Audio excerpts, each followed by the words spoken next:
नमस्कार, कंज्यूमर अड्डा में आपका स्वागत है। आपके साथ मैं हूं मनोज श्रीवास्तव और आज हम बात करेंगे कि कोविड में दौरान जो पढ़ाई हुई, क्या उसमें बच्चों की नींव डगमगा गई है।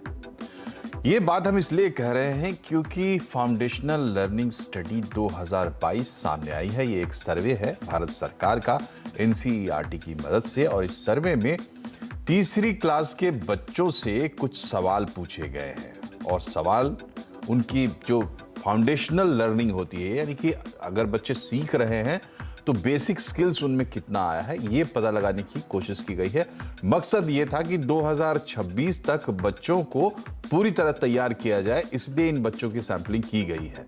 लेकिन जो इसमें बातें सामने आई हैं वो हमें ये सोचने पे मजबूर करती हैं कि क्या कोविड के दौरान जो पढ़ाई लिखाई हुई है वो सही हुई है, क्योंकि पहले भी इस पर बातचीत होती रही है।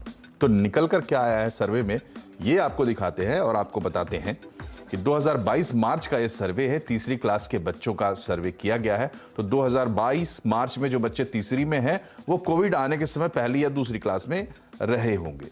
इसमें न्यूमरेसी और लिटरेसी दो तरह के टेस्ट किए गए हैं उनके। न्यूमरेसी में गणित के बेसिक स्किल का सर्वे किया गया है, और जो लिटरेसी का पार्ट है, जैसे कि इसमें जोड़ घटाव गुणा भाग, गणित के जो बेसिक सवाल हो सकते हैं तीसरी क्लास के बच्चों से, और भाषा से जुड़े स्किल्स का भी सर्वे किया गया है। इसमें उनसे पूछा गया कि भाई अक्षर पहचानते हैं कि नहीं, शब्दों को पहचानते हैं कि नहीं, जो बेसिक स्किल्स हो सकते हैं भाषा से जुड़े। इसमें 20 भाषाएं हैं, इसमें हिंदी और अंग्रेजी भी शामिल है, और सबका जो रिजल्ट आया है वो दिलचस्प है। सबसे पहले देखिए क्लास 3 के गणित के जो सवाल थे और उससे जो टेस्ट निकाली एनसीईआरटी ने, उस टेस्ट में बेसिक स्किल भी नहीं है। यानी आपसे जो उम्मीद की जाती है नंबर्स आप पहचाने, दो छोटे छोटे नंबर्स को जोड़ पाए, ऐसे स्किल्स भी 11% बच्चों में नहीं थी, और बाकी 37% बच्चे भी उस टेस्ट को क्लियर नहीं कर पाए ताकि ये कहा जा सके कि इनके बीच में बेसिक स्किल्स है। तो ये करीब करीब 48% का आंकड़ा है, जो अपने आप में चिंताजनक है। 48% बच्चों के पास बेसिक स्किल्स भी नहीं है गणित के मामले में। अब इसके बाद आपको दिखाते हैं ये अंग्रेजी का हाल है। यहां भी 15% और 30%, यानी 45% बच्चे ऐसे हैं जो आप कह सकते हैं जो फेल हो रहे हैं टेस्ट में। 21% पास हो रहे हैं और 34% बहुत अच्छा परफॉर्म कर रहे हैं। ये अंग्रेजी का हाल है। इससे पहले गणित आपने देखा था, और अब हिंदी ले लेते हैं। हिंदी में भी 21 और 32, यहाँ तो ज़्यादा बुरी स्थिति है। 53% बच्चे जो तीसरी क्लास में पढ़ रहे हैं, हिंदी की बेसिक समझ उनको नहीं है, हिंदी के बेसिक टेस्ट में वो पास नहीं हो रहे हैं। तो ये है चिंता की बात। और जैसा कि हमने आपको बताया कि इसमें 20 भाषाएं शामिल थी, हिंदी और अंग्रेजी को मिलाकर। तो ये बड़ी ही चिंता की बात है कि जो बेसिक स्किल्स है, चाहे गणित से जुड़ी हो या भाषाओं से जुड़ी हो, ये तय करती हैं कि बच्चे की पढ़ाई लिखाई ठीक से हो रही है या नहीं हो रही है। ये एक सर्वे है जो कि जिसका मकसद भारत सरकार का ये है कि बच्चों को पूरी तरह से इक्विप किया जाए, बेसिक स्किल्स उनके कंप्लीट किए जाए आज से 3-4 साल बाद, और उसके लिए ये सर्वे किया गया। ये कोई कोविड का असर नापने के लिए, मापने के लिए सर्वे नहीं किया गया। लेकिन जो इससे बात निकलकर सामने आती है वो तो यही है कि जब तीसरी कक्षा में अभी बच्चा है तो 2 साल उसने कैसे पढ़ाई की होगी, ऑनलाइन। तो ऑनलाइन पढ़ाई जो उसकी हुई, उसके नतीजे में क्या ये इस तरीके से बच्चे पिछड़ रहे हैं, इस पर आज हम बातचीत करेंगे। पैनल से आपको मिलवाते हैं। फादर एग्नेल स्कूल की प्रिंसिपल मुक्ति श्रीवास्तव हमारे साथ है, और चितकारा इंटरनेशनल स्कूल की डायरेक्टर नियति चितकारा, और चाइल्ड साइकोलॉजिस्ट चीनू अग्रवाल। आप तीनों का बहुत बहुत स्वागत है। सबसे पहले मुक्ति जी, आपसे हम जानना चाहेंगे, ये छोटे बच्चों का सर्वे है और ये जो परिणाम दे रहा है, इसमें आधे बच्चे बता रहा है कि बेसिक स्किल्स में फेल हो रहे हैं, मैथ्स और लैंग्वेजेस में। क्या आमतौर पर यही स्थिति होती है, या आपको लगता है कि कोविड के चलते झटका लगा है पढ़ाई को और फाउंडेशन कमजोर हुई है? देखिए, कोविड के चलते झटका लगा ही, झटका नहीं कहना चाहिए। It was a slow process, जिसमें कि बच्चे धीरे धीरे अपने जितना उनको पढ़ना चाहिए था नहीं पढ़ पाए। पहले तो जब हमने ऑनलाइन टीचिंग कराई तो हमने टाइम बहुत कम कर दिया इनकी पढ़ाई का। स्क्रीन टाइम के ऊपर बहुत चर्चाएं हुई हैं और स्क्रीन टाइम हमने इनका काफ़ी कम किया, जिसकी वजह से जो क्लासरूम में हमारी पढ़ाई होती थी वो तो बिल्कुल भी नहीं हो पाई है। उसका असर लॉन्ग रन पे अब दिख रहा है। तो ये तो एक वजह है ही कि ये लोग जो है कम होता जा रहा है। जो आपका सर्वे में आंकड़े आए हैं वो इतने कमज़ोर दिखा रहे हैं कि बच्चे काफ़ी कमज़ोर हैं। जी, तो ये है समस्या, और समस्या का निदान हम चाहते हैं। निदान ये है कि जो लॉस हुआ है बच्चों का कोविड के दौरान पढ़ाई के सिलसिले में, वो उनको कैसे वापस लौटाया जाए। लेकिन आप वापस तभी लौटा सकते हैं जब आप समस्या को ठीक तरीके से समझें। तो नियति जी, आपसे मेरा सवाल ये है कि क्या प्रॉब्लम्स ट्रेस की हैं आप लोगों ने? बातचीत में टीचर्स सबसे पहली बात ये कहते हैं कि कोविड में, चाहे वो किसी भी क्लास का बच्चा हो, ये सर्वे तीसरी क्लास का है, लेकिन 9th-10th के बच्चों के बारे में भी टीचर्स ये कह रहे हैं कि इस साल या इससे पहले के साल में भी परेशानी ये है कि वो बिल्कुल लगता है जैसे 2 साल का गैप हो गया। जितनी तैयारी के साथ बच्चे 9th में आते थे, अब वैसे दिखाई नहीं दे रहे हैं। तो क्या चैलेंजेस आपने नोट किया कि जो कोविड ने क्रिएट किए आप लोगों के लिए? मनोज जी, सबसे पहले तो मैं ये बताना चाहूंगी कि ये जो इस तरीके की स्थिति है, ये स्कूलों के ने पहली बार एक्सपीरियंस नहीं की है। जब एक बच्चा दूसरे स्कूल से चेंज होके आता है या दूसरी स्टेट से आता है या दूसरे देशों से पढ़ाई के लिए आता है, तो 1-2 साल आगे पीछे हो जाता है, और उसके लिए काफी ब्रिज कोर्सेज हैं जो स्कूल्स जो हैं अपने एंगल पे तैयार करते हैं। ये स्थिति थोड़ी डिफरेंट थी बिकॉज इसमें परिवार इन्वॉल्व थे, हेल्थ रीजंस थे, तो कुछ बच्चे बिल्कुल ही नहीं पढ़ पाए, कोई नेटवर्क कनेक्शन था। तो पर ये अब जब बच्चे स्कूल में लौटे हैं तो सब स्कूलों ने अपने लेवल पे बहुत बढ़िया तरीके से प्लानिंग की है ब्रिज कोर्सेज की। दूसरा, गवर्नमेंट का भी बहुत इस तरीके में सपोर्ट रहा है सर, बिकॉज हमें हर हफ्ते बहुत ही अच्छे अच्छे मॉड्यूल्स बन के आते हैं।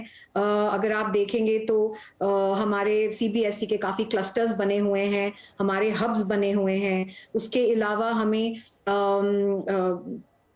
ये सपोर्ट भी रहती है कि पहले तो पेरेंट्स को मालूम ही नहीं था कि स्कूल में चलता क्या है, तो कोविड में अब पेरेंट भी क्लासरूम का हिस्सा बने तो मालूम पड़ा कि स्कूल कितनी एफर्ट डालते हैं। तो सबसे पहले तो ये चीज बड़ी क्लियर हुई कि स्कूल्स की इंपॉर्टेंस बहुत जबरदस्त है। सिर्फ घर पे बैठ के पढ़ाई नहीं हो सकती। और दूसरी चीज ये मैं कहना चाहूंगी सर कि नेशनल एजुकेशन पॉलिसी ने बड़ी ब्यूटीफुली इस चीज को पहले ही आइडेंटिफाई किया है।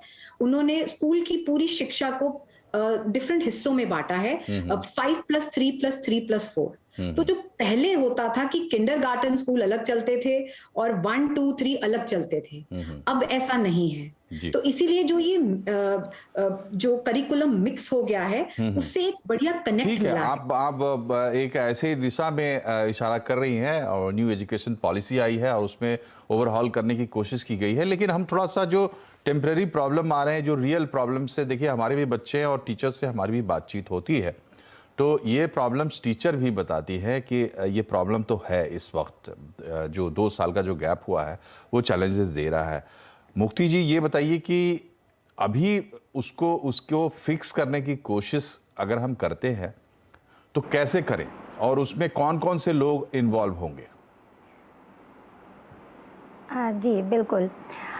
जो हम लोगों ने कोशिश कर रही है और चल रही है अभी कोशिश, उनको वापस उनका लेवल बढ़ाने के लिए, उसमें हमने सबसे पहले तो हमने आइडेंटिफाई किया कि ये किस लेवल पर रह गए हैं पहले, अपने लेवल पर, अपने स्कूल लेवल पर जी, जैसा कि सभी स्कूल्स कर रहे होंगे, ऐसा मैम ने कहा। उसके बाद हमने काफ़ी टाइम, इनिशियल डेज जो स्कूल जब खुला है, जब बच्चों ने आना शुरू किया, तो उस गैप को ब्रिज करने के लिए हमने उनको प्रीवियस क्लास का पढ़ाया है। उस प्रोसेस में हम थोड़ा सा पीछे हो गए, जो नॉर्मल हमारा सिलेबस होता था, बट वो हमने इग्नोर किया क्योंकि फाउंडेशन देना बहुत बहुत ज़रूरी है। एंड ये हमने करा है नॉट ओनली 3rd में, ये हमने हर क्लास में करा है।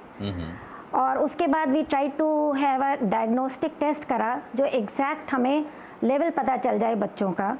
उसके बेसिस पे थोड़ा सा हमने अपना पढ़ाने का तरीका चेंज किया। और बाकी तो पेरेंट के साथ काफ़ी कम्युनिकेशन कर रहे हैं। जहाँ पे ऐसा लग रहा है ब्रिज गैप करना है कि स्कूल में हम नहीं कर पा रहे हैं, वहाँ पे हम पेरेंट्स की भी हेल्प ले रहे हैं। पेरेंट्स को हम गाइड कर रहे हैं कि आप जो है इसको घर पर थोड़ा सा इस लेवल में, इस पर्टिकुलर सब्जेक्ट में करिए। जी। लेकिन मुझे नहीं लगता कि हम 1 साल में कर पाएंगे। ये 3 साल लगेगा जो हम पूरा वापस लाएंगे। जी।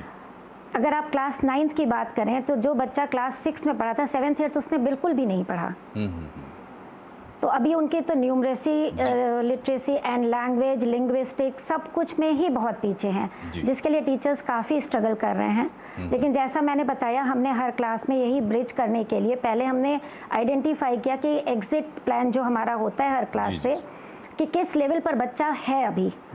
तो उसके बाद वी हैव चॉक्ड आउट और उस पर हम कोशिश पूरी कर रहे हैं, पर कितनी कर पाएंगे पता नहीं, कितना सक्सेस मिलेगा और समय लगेगा, इसमें समय लगेगा। देखिए, जो बात आप कह रही हैं, समय लगेगा, बिल्कुल समय लगेगा। जी, जो बात आप कह रही हैं वही बात वर्ल्ड बैंक ने भी कही है अपने तरीके से। वर्ल्ड बैंक ने स्टडी की कि कोविड के पीरियड में किस तरीके से पढ़ाई डिस्टर्ब हुई अलग अलग देशों में, ये सिर्फ भारत की बात नहीं है। और उसके बाद उन्होंने एक सजेशन पेपर आप कह सकते हैं, एक रिपोर्ट ऐसी भी दी कि भविष्य में क्या होने वाला है और किस तरह की तैयारियां होनी चाहिए। उसके पॉइंटर्स हम अपनी स्क्रीन पे भी चला रहे हैं, लेकिन मोटी बात जो उसमें वर्ल्ड बैंक ने कही है कि देखिए, टेक्नोलॉजी आई तो टेक्नोलॉजी अपने आप में काफ़ी नहीं है। टेक्नोलॉजी आपको सफिस्ट कर सकती है, लेकिन टेक्नोलॉजी आपको नहीं पढ़ा सकती है। एक चैलेंज भी पोज करती है टेक्नोलॉजी जब आप उसको पढ़ाई में यूज़ करते हैं, तो कि कैसे यूज़ करें, क्योंकि अगर आप थोड़ा दाएं बाएं होंगे तो फ़ायदे की जगह नुकसान हो सकता है। एक बड़ी इंपॉर्टेंट बात उन्होंने कही कि टीचर्स सबसे इम्पॉर्टेंट है बच्चों की पढ़ाई के सिलसिले में। टीचर्स का डेवलपमेंट होगा, यही हमारे पढ़ाई का भविष्य होगा। इंटरैक्शन का बड़ा रोल है जो हमने मिस किया कोविड के पीरियड में, और टू वे कम्युनिकेशन जब होता है तब जाके एजुकेशन कंप्लीट होता है। एजुकेशन कोई सामान खरीदने बेचने का धंधा नहीं है, और इसके लिए टीचर्स, पेरेंट्स सबको अपना अपना रोल निभाना होगा। रिमोट लर्निंग अगर होती है तो उसमें सिर्फ टीचर रिस्पॉन्सिबल नहीं है, पेरेंट्स का बहुत बड़ा रोल है। पता नहीं पेरेंट्स ने कितना वो रोल निभाया, और जो भविष्य का इकोसिस्टम होगा वो बहुत डायनेमिक होगा, उसमें टेक्नोलॉजी इन्वॉल्व होगा और नई नई चीज़ें आएंगी। अब थोड़ा डायनेमिक्स पे बात करते हैं। चीनू जी, ये बताइए, जब बच्चा पढ़ने जाता है तो वो सिर्फ स्किल्स, ऐसे स्किल्स नहीं सीखता, और अगर स्किल्स सीखता भी है तो बेस तो पहले उसका एटीट्यूड, उसकी पर्सनालिटी होती है। 2 साल में बच्चों के ऊपर क्या असर पड़ा, जिसका असर स्कूल्स में भी पड़ रहा है और अब भी हम देख रहे हैं, और उसको हम कैसे मैनेज करें? जी, बहुत अच्छा प्रश्न मनोज जी। मुख्यतः 2-3 बातें सामने आ रही हैं। पहली बात तो, क्योंकि बच्चे निरंतर गैजेट्स के संपर्क में रहे इन 2 सालों में, तो उनका मैन टू मशीन इंटरैक्शन बढ़ गया और मैन टू मैन इंटरैक्शन बहुत कम हो गया। इसलिए उनके सोशल स्किल्स में हम देख रहे हैं सबसे ज्यादा कमी आई। दूसरी जो कमी आई वो उनके कॉन्फिडेंस में आई, क्योंकि अब उनके अंदर हमें वो आत्मविश्वास नहीं दिखाई दे रहा कि वो बाहर जाएं और बाहर जाके दूसरों से, जैसे वो पहले इंटरैक्ट करते थे, उस तरह से इंटरैक्ट कर पाए। तीसरी बात ये है कि वो कंफर्ट जोन में आ गए। इसलिए हम साइकोलॉजिस्ट जो हैं अपने क्लिनिक्स में स्कूल रिफ्यूजल की समस्या देख रहे हैं, जहां पर पेरेंट्स बच्चों को लेकर आते हैं और कहते हैं कि स्कूल ही नहीं जाना चाहता है, और अगर जबरदस्ती ले भी जाएं तो वहां पर स्कूल के गेट पर पहुंचते ही उल्टी करने लगता है, परेशान हो जाता है, चक्कर आने लगते हैं, जिसके चलते हम वापस घर ले आते हैं और घर आने के बाद वापस से बिल्कुल कंफर्टेबल हो जाता है। तो बहुत सारी मानसिक रूप में, इमोशनल, भावनात्मक रूप में प्रॉब्लम्स बच्चों में देखने में मिल रही है, जिसकी वजह से उनका एकेडमिक, सोशल, पर्सनालिटी डेवलपमेंट सारा का सारा ही अफेक्ट हुआ है, और बुरी तरह से अफेक्ट हुआ है। जी, तो अफेक्ट हुआ है, अब उसको सॉल्व करना है। तो नियति जी की क्या सजेशंस हैं ये भी हम लेंगे, लेकिन नियति जी ये बताइए कि पेरेंट्स से क्या एक्सपेक्ट करते हैं स्कूल्स, जो क्योंकि अब सबका रोल बढ़ रहा है, पेरेंट्स का भी बढ़ रहा है, तो सवाल ये है कि उनको भी पता चलना चाहिए कि उन्हें करना क्या है। ऐसा है कि वो भी कोई ऐसे सिचुएशंस झेल के आए नहीं हैं, नॉर्मल स्कूल्स चल रहे थे, और अब जो बातें सामने आ रही हैं, अब पहले हम जान बचा रहे थे, अब सब कुछ सामने है कि भाई जो नुकसान हुआ उसकी भरपाई करनी है। पेरेंट्स से क्या एक्सपेक्टेशन है? ये एक्सपेक्टेशन है कि अब जो स्कूल एजुकेशन है वो सिर्फ बच्चों तक सीमित नहीं है, पेरेंट्स भी बहुत इंपॉर्टेंट स्टेक होल्डर्स हैं, और जो रिपोर्टिंग मैकेनिज्म्स हैं स्कूल्स के वो इतने स्ट्रांग होने चाहिए, और एजुकेशन को बहुत पर्सनलाइज्ड होना होगा इस दिक्कत को पूरा करने के लिए। तो बजाय के पूरी एक क्लास के लिए एक स्ट्रैटेजी बनाई जाए, एक एक बच्चे और एक एक परिवार के लिए वो स्ट्रैटेजी बनानी पड़ेगी, और हर परिवार की अपनी दिक्कतें हैं, अपने टाइमिंग्स हैं, अपनी समस्याएं हैं, तो उन सबको मद्देनजर रखते हुए सिर्फ स्कूल टाइम टेबल से कुछ नहीं होगा। हम लोग होम टाइम टेबल भी बनाते हैं परिवारों में, और वो टाइम टेबल हम बच्चों और माँ बाप से बनवाते हैं, तो हम अपना टाइम टेबल नहीं थोपते। तो उससे क्या होता है कि परिवारों में परिवार के साथ टाइम स्पेंड करने का भी टाइम मिलता है, और वो इम्पॉसिबल होमवर्क्स नहीं मिलते। और जैसे मैम ने बहुत ब्यूटीफुली कहा कि हमने ब्रिज कोर्सेज स्कूल्स ने स्टार्ट किए हैं, जिसमें कुछ हिस्से पिछले 2 सालों के करिकुलम के डाले गए हैं, और कुछ नए करिकुलम के सिलेबस को कम किया गया है। इसमें सीबीएसई ने भी बहुत अपना योगदान दिया है, सिलेबस काफी टाइम से कम हो रहा है, 20-30% सिलेबस दोनों तीनों सालों में काटा गया है, और उसकी कवरेज नेक्स्ट सक्सेसिव इयर्स में उसको भरपाई की गई है। तो ये जो इश्यूज हैं ये इस तरीके से। और उसके अलावा देखिए, एजुकेशन भले कोविड प्री हो या पोस्ट कोविड हो, हमेशा से मैं मानती हूँ कि बच्चा एक धागा है। तो एक सिरा अगर स्कूल पकड़ता है तो दूसरा सिरा माँ बाप है जी। अब अगर स्कूल ने वो सिरा पकड़ा है और माँ बाप ने वो सिरा ढीला छोड़ा है, तो आप सोचिए उस धागे जी बिल्कुल, ये हमेशा से सच है बात जो अब आपने कही, बात बिल्कुल सही है। कोविड हो ना हो, किसी भी स्थिति में दोनों सिरे बहुत जरूरी हैं और दोनों को पकड़ना है। लेकिन मुक्ति जी ये बताइए, मेरी व्यक्तिगत समझ ये कहती है कि एजुकेशन सिस्टम में सबसे इम्पोर्टेंट कड़ी टीचर्स है, और पिछले 2-3 साल में ऐसा महसूस हुआ है कि सबसे ज़्यादा अगर बोझ किसी पर आया है या दारोमदार किसी पर आया है, स्वाभाविक रूप से वो है शिक्षक। पहले ही ओवरबर्डन थे स्कूल्स के टीचर्स, कई तरह की उनकी अपनी शिकायतें हैं। उनको कैसे, क्या उनको भी केयर की ज़रूरत है? आपका अनुभव क्या कहता है? आपने बहुत अच्छी बात कही। जो 2 साल में टीचर्स ने जो स्ट्रगल किया है और साथ में उन्होंने बहुत कुछ सीखा है, उनका वास्ट एक्सपीरियंस ऐसा रहा है, उनकी खुद की इतनी अच्छी ग्रोथ हुई है। मैं नहीं कहूँगी कि वो बहुत आसान फेज़ था, टीचर्स के लिए वो बहुत कठिन फेज़ था, लेकिन वो चैलेंजेस उन्होंने लिए, विद स्ट्रेस लिए, विद खुशी से लिए, लेकिन अब वो अपने आप को बहुत एम्पावर्ड मानती हैं। उनको लगता है उन्होंने बहुत कुछ सीखा। साथ में ही जो आप ये कह रहे हैं, अभी बात चल रही है बच्चों की इमोशनल उसकी, अब एक काउंसलर या 2 काउंसलर स्कूल में काफ़ी नहीं हैं। हर दिन हमारे पास केस आते हैं जिनको कि हमारे टीचर्स अपने लेवल पे हैंडल करती हैं, सबको वो नहीं भेज पाती। ये भी उनके लिए एक बहुत बड़ा एक्सपीरियंस है और बहुत बड़ा चैलेंज है।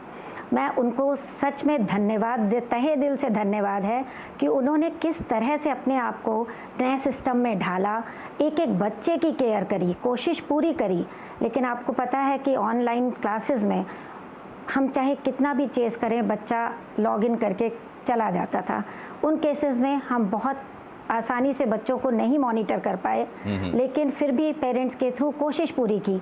तो इन सब में ये 2 साल कब निकल गए टीचर को खुद भी नहीं पता, लेकिन एक बहुत बड़ा अचीवमेंट है टीचर्स के लिए कि वो टीचर्स अपने आप को इतना एम्पावर्ड समझ रही हैं इस समय। टीचर्स की बहुत बड़ी जी टीचर्स का बहुत बड़ा अचीवमेंट है। यहाँ छोटे से ब्रेक के लिए रुकना पड़ेगा, इसलिए आप बीच में टोक रहा हूँ। टीचर्स का तो बहुत बड़ा रोल है और उन्होंने बहुत बड़ा रोल निभाया है, लेकिन जैसा कि आपने कहा कि अब स्कूल में 1-2 काउंसलर्स की ज़रूरत नहीं है, ज़्यादा काउंसलर्स की ज़रूरत है। वो काम भी टीचर्स कर रहे हैं, जो भी गैप होता है टीचर्स फिल कर रहे हैं। शायद टीचर स्टूडेंट रेशियो जो है वो भी हमको बढ़ाना पड़ेगा, और इस तरह की तमाम चीज़ें हैं जो निकल कर सामने आएगी। ब्रेक यहाँ रुक रहे हैं हम लोग ब्रेक के लिए। ब्रेक के बाद जब लौटेंगे तो कुछ छोटे छोटे सजेशंस आपसे चाहेंगे जो पेरेंट्स के भी काम आए, टीचर्स के भी काम आए। छोटे से ब्रेक के बाद।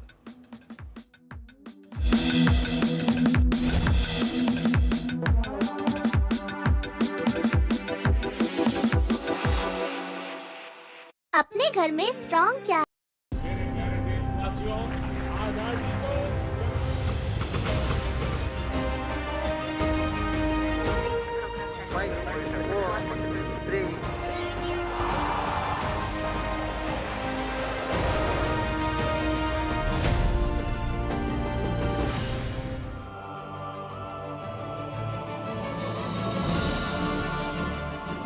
आजादी का अमृत मंथन, इंडिया एट 75, आजादी के शानदार 75 साल। और आज हम देखेंगे भारतीय बैंकिंग का हाल। जी हाँ, इन 75 सालों में भारतीय बैंकिंग सिस्टम ने कितनी प्रगति की, कितनी तरक्की की, वो कहां से कहां पहुंचा, ये पूरी कहानी आंकड़ों के जरिए अगर याद करें सन 1947 को, यानी हमारी आज़ादी के साल को, तो वहां पर कितने बैंक्स हमारे पास थे, किस तरह का बैंकिंग सिस्टम उस समय चलता था, उससे हमें समझ आएगा। 1947 में 97 शेड्यूल बैंक्स भारत में मौजूद थे। उसी तरह नॉन शेड्यूल बैंक्स की संख्या पर नजर डालें तो वो थी 557। इसके अलावा देश में कई कोऑपरेटिव बैंक्स भी थे जिनकी संख्या आज़ादी के वक्त थी 395, यानी 395। यानी ये आज से 75 साल पहले हमारी बैंकिंग की तस्वीर है।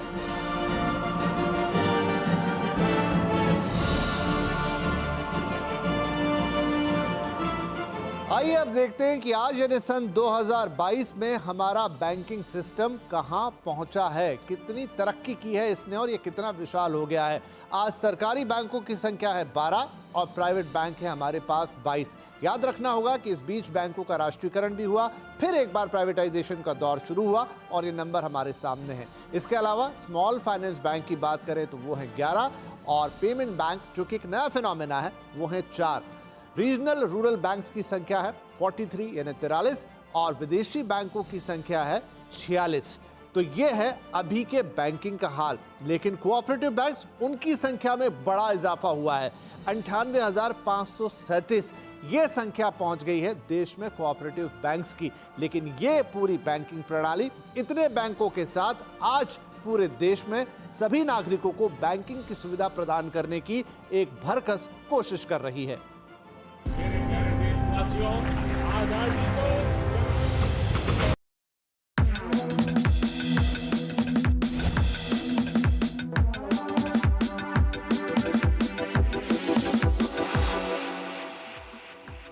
ब्रेक के बाद एक बार फिर से आपका स्वागत है। आज हम बात ये कर रहे हैं कि कोविड में जो डैमेज हुई, पढ़ाई को जो नुकसान हुआ, उसकी भरपाई कैसे करें, क्योंकि अब वो साफ साफ दिखाई दे रहा है। चीनू जी, ये बताइए कि हमारे देश में इतने प्रोफेशनल लोग नहीं हैं साइकोलॉजी को लेकर, ये फैक्ट है। तो ट्रेडिशनल विजडम जो है हमारा इस बारे में, उसी से काम चलता है, चाहे प्रिंसिपल हो, टीचर्स हो, माँ बाप हो, आस पड़ोस के लोग हो, जो भी हो। तो क्या सजेशंस हैं आपके? आपने प्रॉब्लम्स आइडेंटिफाई तो किए लेकिन सजेशंस नहीं बताए, तो सजेशंस क्या है आपके पेरेंट्स के लिए, टीचर्स के लिए? और जो सवाल मैंने पहले पूछा कि हमें कमी है हमारे पास ऐसे प्रोफेशनल्स की जो साइकोलॉजी में जिनका हाथ मजबूत हो, उस समस्या को भी कैसे दूर करें? जी मनोज जी, पहले तो हमें अब ये देखना पड़ेगा, मुक्ति जी की बात को मैं आगे बढ़ा रही हूँ, कि every teacher has to become a teacher counsellor now. And so basic counselling skills हमको टीचर्स को और पेरेंट्स को दोनों को सिखानी पड़ेगी।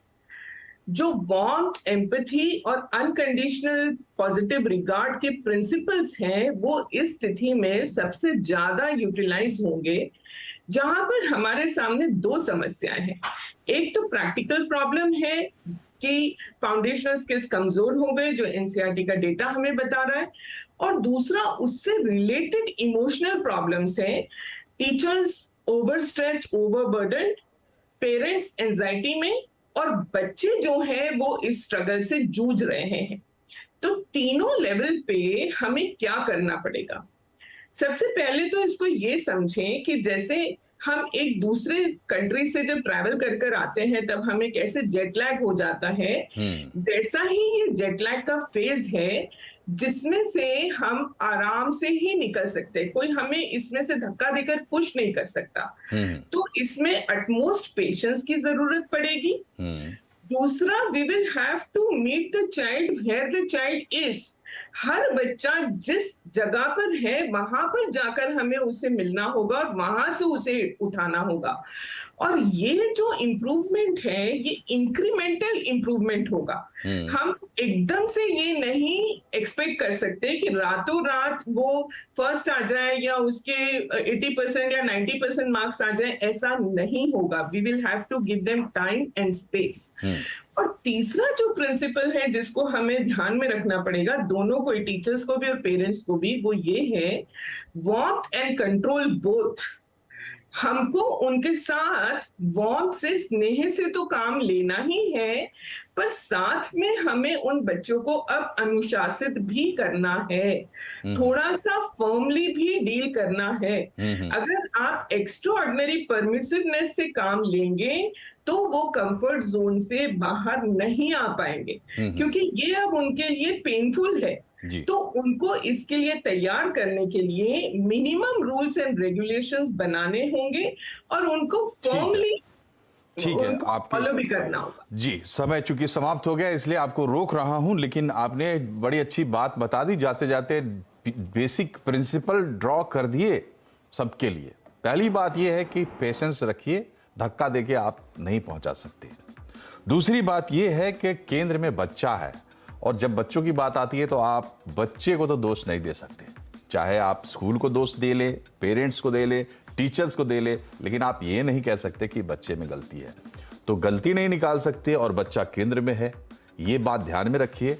और तीसरी बात जो सबसे इंपॉर्टेंट बात है कि थोड़ी सी डिसिप्लिन की जरूरत अब है, क्योंकि आप एक स्पेशल मिशन पर हैं। पहले जो नुकसान हो चुका है वो भरपाई उसकी करनी है, और आगे जो उसका भविष्य है उसको भी संवारना है। तो थोड़ा हेवी ड्यूटी काम तो जरूर है। आप तीनों का बहुत बहुत शुक्रिया हमसे जुड़ने के लिए। कार्यक्रम में फिलहाल इतना ही। नमस्कार।